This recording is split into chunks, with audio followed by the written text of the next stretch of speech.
Bonjour, bonsoir. J'aimerais vous conter un petit peu l'histoire de Audrey, qui est une pharmacienne.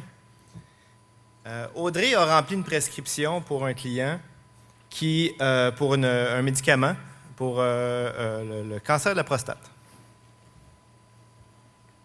Ce qu'on ne savait pas, c'est que le camion qui a amené le médicament à la pharmacie a eu un problème avec son unité de réfrigération. On a été très chanceux que le client ne soit pas blessé ou empoisonné par le médicament qui était plus bon. Hormis les médicaments et la pharmaceutique, tout ce qui est matière organique est sensible au froid.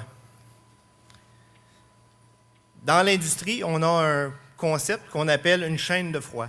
Une chaîne de froid, c'est le maintien d'une température entre l'usine qui fabrique quelque chose de sensible au froid ou à la température jusqu'à la livraison chez le consommateur.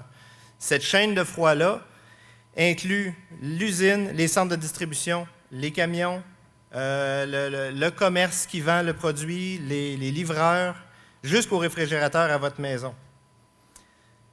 Ce qui veut dire qu'on a une chaîne où est-ce que chacun des maillons est tout aussi important et il suffit qu'il y en ait un qui brise que toute la chaîne de froid s'écroule. Forcément, ça résulte en toutes sortes de pertes pour les entreprises, dangers pour la santé des gens. C'est ce qui nous a interpellés dans la création de DasBox.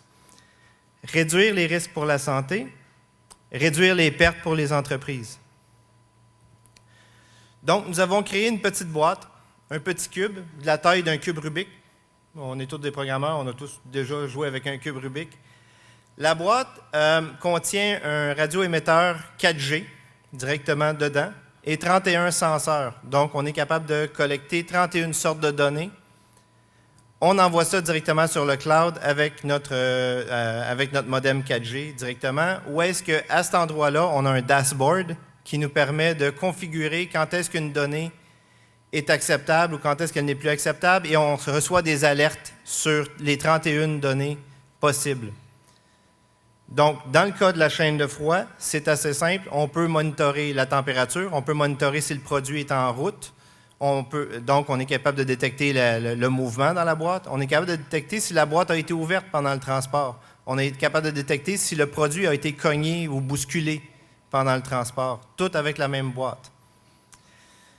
Sauf que 31 senseurs, ça nous ouvre aussi beaucoup d'autres portes. Des portes comme la prévention d'incendies dans une ville. Les maisons, les bâtiments abandonnés, souvent les squatteurs vont aller là, vont s'allumer un feu, vont mettre le feu à la place, les voleurs de cuivre dans les murs, les entreprises qui vont vouloir justement gérer des campus, des bâtiments.